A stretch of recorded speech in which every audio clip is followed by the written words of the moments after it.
It's time to meet a minor leaguer. Let's talk to Jacob Buchberger, third baseman in the Cardinals organization. You are Locked On MLB Prospects, part of the Locked On Podcast Network. Your team every day.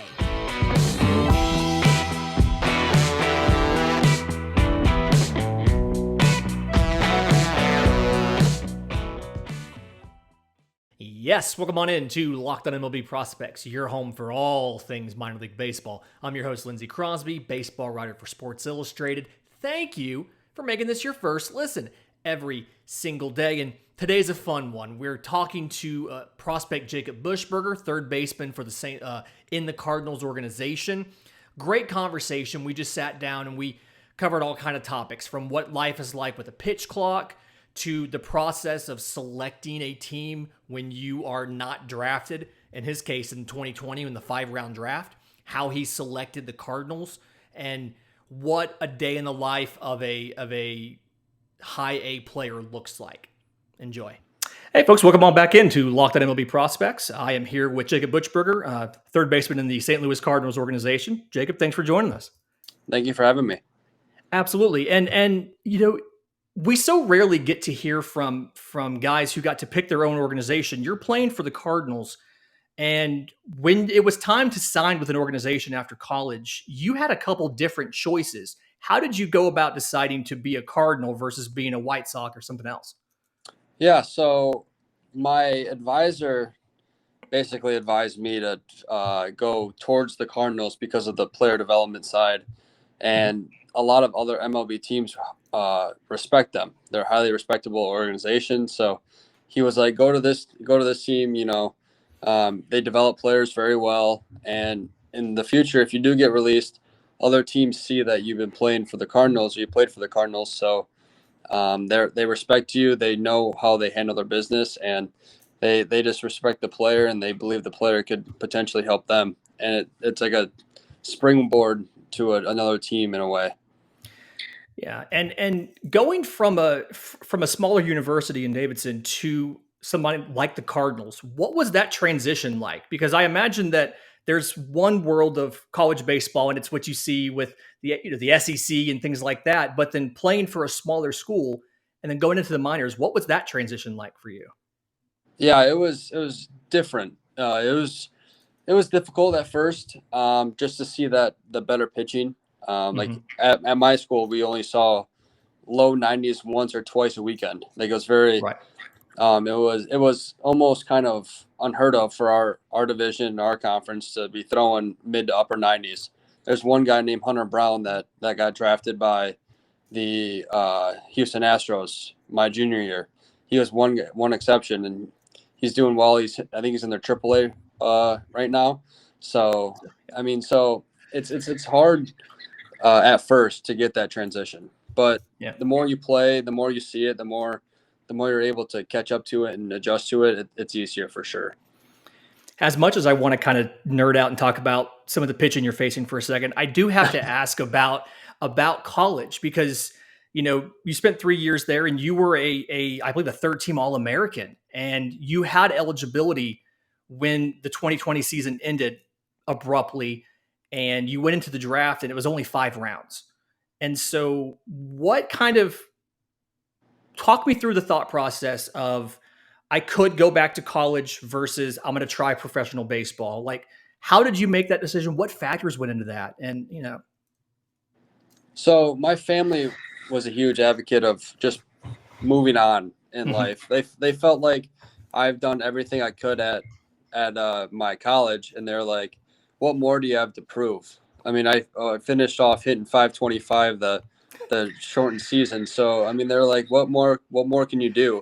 If you didn't get picked up after the 2019 year, I mean, there's only so much you can do to try to prove scouts or other people, like, prove them differently, prove them wrong. So and then also I was also 23. So it's an older age.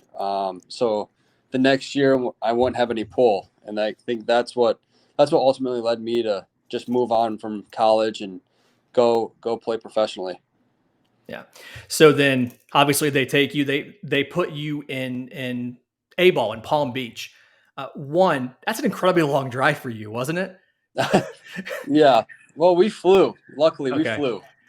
Yeah. But so you mentioned one of the big things to adjust there is the pitching. What's it like as far as lifestyle going from a mid-major university into minor league ball and having to adjust to the new financial reality of, I have to cover at the time in 2021, you have to cover your own housing, you have to cover a lot of that.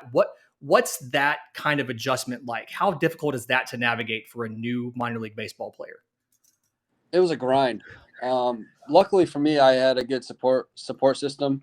Met a lot of good people, a lot of close friends now down there in Palm Beach, to where we were able to get a house together and just hang out and meet them, and being able to surround myself with them.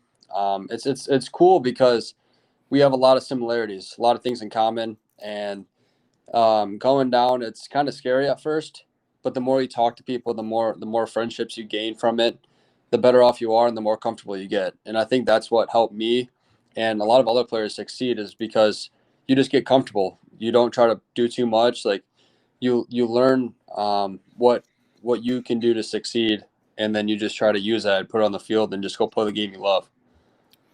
Yeah. And talking about getting comfortable, I mean, you batted 308 in 2021 in Palm Beach. So obviously you had time to adjust to the pitching, things like that. What was the hardest, like what took the longest to get used to? Was it the velocity? Was it the spin? Was it like, what was it that was just the hardest thing to adjust to in minor league baseball? Definitely the spin. Everybody could throw a slider for a strike, curveball for a strike, and then whenever they wanted to, they could just bury a slider, and you have to try to take it, or you swing through it, and then you strike out. So the hardest part for me was the spin and being able to recognize that early, and then to get timing down off the rest of the at bat. So I remember we faced Bradenton, the Pittsburgh Pirates low A team, and they had every guy they had was throwing 97, 99. They're starters. And it's just like you go up there, you're like, wow, I got to sit fastball. But then they throw like 45% sliders. So then you got to be ready for the fastball, but adjust to the slider. So that's a sequence where it's hard, because like you try to be on time for the fastball, and then you can get fooled by some sliders too. But if they make a mistake, you don't want to miss that mistake pitch. And that's the true difference between college and professionally, is that a lot of, as you work up, the hitters get more consistent with hitting that mistake pitch in a way. So yeah, and then so it's I can't do my math here, but it's something like 70 games in Palm Beach, and they tell you, hey, we're moving you to Peoria. What's that conversation like? Is it kind of do they make a big deal out of it, or is it just hey, pack your bags, you're going to Peoria? Like, what's that conversation like? So with the manager, it's more so of on a Sunday night or Sunday after the day game. It's just like, hey, just want to let you know you're going up, like you're promoted, congratulations. And then they talk to you. I don't know how it is with every organization, but for us, we talked it into the coach's office. So the hitting coach was there, the pitching coach was there. So it's kind of cool that way. And then you walk out, and then everybody knows what's going on, because they don't really talk to players after games, really. Right. I mean, we do, but we don't on a Sunday either, because we're trying to travel, trying to get back home, or however, if you're home or away. And so the other players are just in there, your friends. Like they come up and congratulate you, and they're really excited for you. So it's really cool. It's a good experience. Definitely, I was fortunate enough to have last year, and hopefully I get one again this year. But we'll see. With spring in the air, it's a time of renewal and growth, personally and professionally. As your small business grows, LinkedIn Jobs is here to make it easier to find the people you want to talk to faster and for free. Create a free job post in minutes on LinkedIn Jobs to reach your connections and beyond to the world's largest professional network of over 810 million people. Then add your job and the purple hiring frame to your LinkedIn profile to spread the word that you're hiring, so your network can help you find the right people to hire. Simple tools like screening questions make it easy to focus on candidates with just the right skills and experience, so you can quickly prioritize who you'd like to interview and hire. It's why small businesses rate LinkedIn Jobs #1 in delivering quality hires versus leading competitors. LinkedIn Jobs helps you find the candidates you want to talk to faster. Did you know that every week, nearly 40 million job seekers visit LinkedIn? Post your job for free at linkedin.com/lockedonmlb. That's linkedin.com/lockedonmlb to post your job for free. Terms and conditions do apply. I was about to say, I was going to ask about that. You know, it's your batting as of right now, 20 games in, 361, 425, 431's the slash line in Peoria right now, but you're on the injured list. What's the outlook there? What are they thinking? When might you be able to take the field again?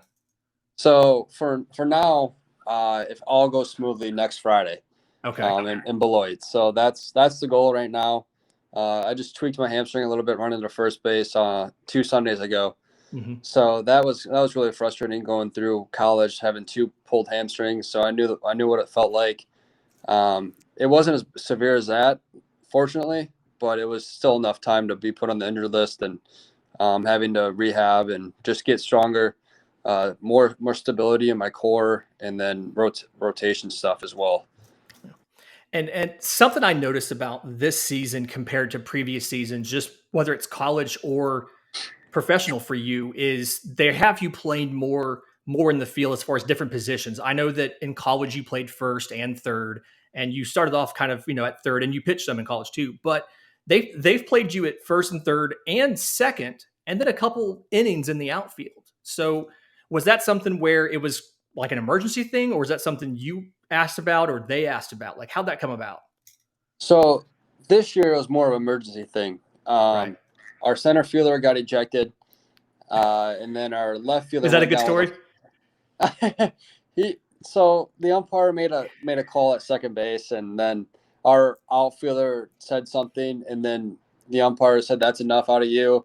And then our center fielder kind of made the remark of, "I can't hear you," and then he got tossed for that. So that it was a frustrating sequence. And then our left fielder, after making a diving play, he pulled his hamstring or tweaked his hamstring. Oh. And then so he went back in, obviously couldn't play. So I ended up going to left. Our left fielder went to center. And like the last, I think we went to extra innings, 2 or 3 innings of extra innings baseball. And I had to go play left field for those last 3 innings. First question, was anything hit to you? Did Yes. you have to? Yeah, Okay. there was a line drive down the line that I cut off and just threw it to our shortstop right away. Okay. Yeah. You're like, just get it out of my hands. I'm done with this. Exactly. Yeah. So playing a full game at second, is that something where you wanted to show, hey, I have versatility, I have utility, this makes me more valuable, or is that something they asked you to do? More so of I'm just there to play wherever they want me to play. Right. So if they ask me if I could play second base, I'll gladly play second base. It just depends what our manager has in mind or what our player or farm director has in mind. And before the season, I was talking to people, and they said the more positions you play, the better. Mm-hmm. So for me, that doesn't bother me at all. And I'd rather play more positions than just be stuck at third or first or outfield. DH or something. Yeah. Exactly. So when you're trying to figure out what's my path forward, how do I get promoted, how much of that conversation and that thought process is like deliberate? All right, I have to do this and this and this. And how much is just let me focus on being the best baseball player I can, and it'll come on its own? Like, are you setting specific goals for batting average or home runs or defense, or is it just kind of maybe the best pro I can be?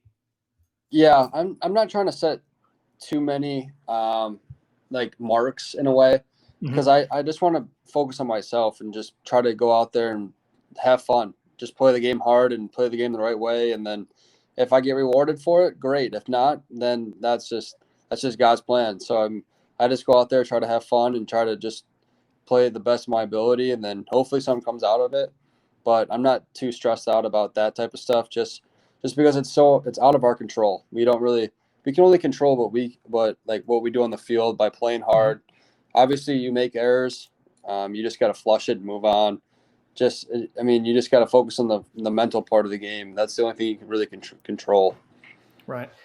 So a couple questions about life in the minor leagues that I kind of want to ask. As a guy who was in the minor leagues in 21 and 22, they've changed some things. So like first, the timing rules. The timing's a little bit more aggressive as far as time until the pitcher has to throw or until the batter has to be in the box. And we've heard a lot of reports from fans that they like the faster pace of the game. It seems to have the same amount of action, but they're fans of it. As a player, as a position player, how do you feel about the pitch clock affecting the hitter and the batter in the shorter games? So as a hitter, I don't like it just because I try to take every pitch. I try to take my breath, try to do like my casual routine between every pitch, just to flush what happened the pitch before. Right. So as a defense, though, as a defender, I love it. It makes everybody work fast. You stay in the game defensively, and that's super nice. But I mean, there's some times where you've been called out on strikes because of the pitch clock gets too low, and then they call a strike on you, and that's frustrating because it just takes it a bat out of your hands. Has that happened to you? It happened once, yes. Oh, yeah. That's the thing is that all of the reports that I hear is that like you get one warning, and then after that, it's just an automatic. It's like a strike at 9 seconds left on the clock if you're not ready to hit.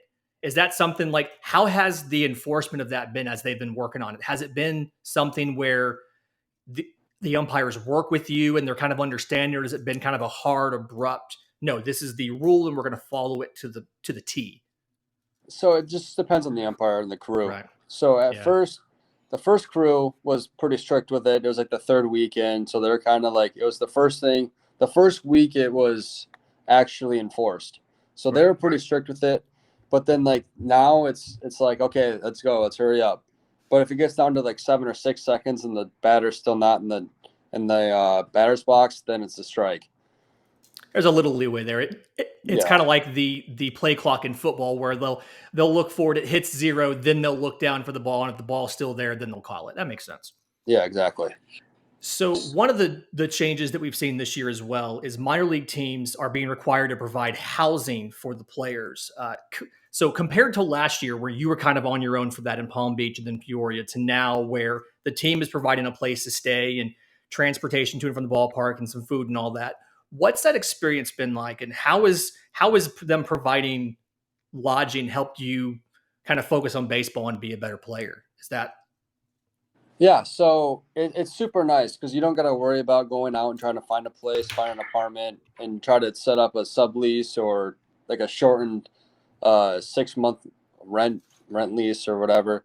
Mm-hmm. So you just go in here and then they have it all set out for you. It's beautiful.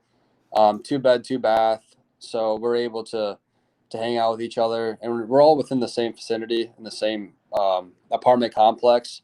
Nice. So a lot of us just go to our neighbors and go hang out with them and just hang out, play video games, watch NBA, just do some stuff while you're at home and being able to relax. We're going to get back to our friend Jacob in just a second, but first, today's episode is brought to you by our friends at Built Bar. Specifically, they want to tell you about their birthday cake puffs. So it's like you took birthday cake frosting and chocolate and wrapped it around a protein-infused marshmallow. You have to try this to believe it. I just got a box the other day, and they are quite the hot commodity in my house. It tastes just like a birthday cake. It smells just like a birthday cake. It looks just like a birthday cake, but 150 calories, 9 grams of sugar, 16 grams of protein. It's a lot better for you than a birthday cake. I can't promise that these are going to be around for very long. This is a limited time flavor, so go to built.com and check it out. It's white chocolate. It's got the sprinkles. Like it looks just like the birthday cake we made for somebody the other day. It's nuts. But again, it's much better for you because it's a protein infused marshmallow. It's got tons of protein. It's got low calories, low sugar, low net carbs. So go to built.com, check out this and all of the other limited time flavors that they have, as well as the standards they have in rotation for the bars, the peanut butter brownies, the cherry barcias, things like that. While you're there, use promo code LOCKED15 for 15% off your order. That's promo code LOCKED15 at built.com. So, folks, we are recording this on Monday night to drop on Wednesday. So I have to ask, are there any Suns fans in the complex? Are there any Phoenix Suns fans? I don't think so. That was pretty rough. I didn't necessarily know how that would, that was, That was bad. That was one of the only times when like you can pull me away from baseball. I'm like, wait, what's going on? They're down by 40. Exactly. That was tough. So Mondays being an off day across the entire minor leagues. If you're not traveling back from an away game on Sunday, kind of what's everybody do on that Monday? Is everybody just kind of relaxing and being chill? Do you go out and do stuff? Like, what's an off day look like for somebody in Peoria? We love to golf. So we go out and have probably 2 or 3 tee times at anywhere between 1 and 3, and just go out and golf 18 holes. So that's what we love to do, and we hang out on the golf course and just kick back and kind of refrain from baseball, so you will. So you don't really think about the week or the next week. You just go and play some golf, and hopefully that relaxes the mind a little bit. There you go. Speaking of playing stuff and things like that, what's the video game of choice there in the apartment complex? Call of Duty Warzone Rebirth. Call of Duty. Okay. Yeah. Every time I talk to somebody, it's either like it's Call of Duty or it's FIFA, and I never know which one it's going to be. It's always one of those two. Yeah. Okay. So, you've been in professional ball now, coming up soon on 2 years because it was summer of 2020. How have you grown as a baseball player since you signed with the Cardinals and since you've been in this organization? Like, how have you evolved and gotten better as a baseball player? Definitely, I would say the biggest thing would be maturity, like defensively, I would say, being able to trust myself, trust my hands. We're able to work with Cheo or Jose Kendo. So he's a huge help, smartest guys in the game, best middle infielders in the game. So it's really cool just being able to work with him and being able to pick his brain a little bit about certain plays, what could we do better, what could I do better, differences like that, and trying to figure out what he would do in a certain situation versus what I did, just to try to see what his thinking would be in that scenario. So just going through that and maturity and being able to mature all around as a baseball player and like listening to him and him talk it's been really cool. Okay. Final question for you. Just about 2 years now in professional baseball, who's the person that you've met that you've been completely starstruck by? Who have you had a chance, had the chance to interact with that you couldn't find words because you were like, holy crap, I can't believe I'm meeting this person? So Yadier Molina was so he would be in the cages working with the catchers and the minor league catchers. Right. And when you went in there and you could talk to him, like he's a down to earth guy, like great guy, great individual, just wanted to get back to the organization, get back to the game. And he'd be able to talk to you and you could pick his brain, and he would sit there and talk to you for a while until he had to leave, obviously, but he just wanted to get back to minor leaguers and just be able to help them because everybody goes through the same road. Everybody goes through the minor leagues to get to the major leagues. So, I mean, he just wanted to get back, and he was a cool person to talk to and hang out with. And I mean, the Cardinals organization, we have a lot of guys who are really cool, really down to earth, just being able to pick their brains throughout the entire org. So it's a really great organization to be a part of, and I'm very happy and pleased that I made this decision. Absolutely. Jacob, thank you for your time. Best of luck this season. Let's hope that the medical stuff comes back clean next week and you can get back on the field next Friday. Thank you so much. I appreciate it. Absolutely.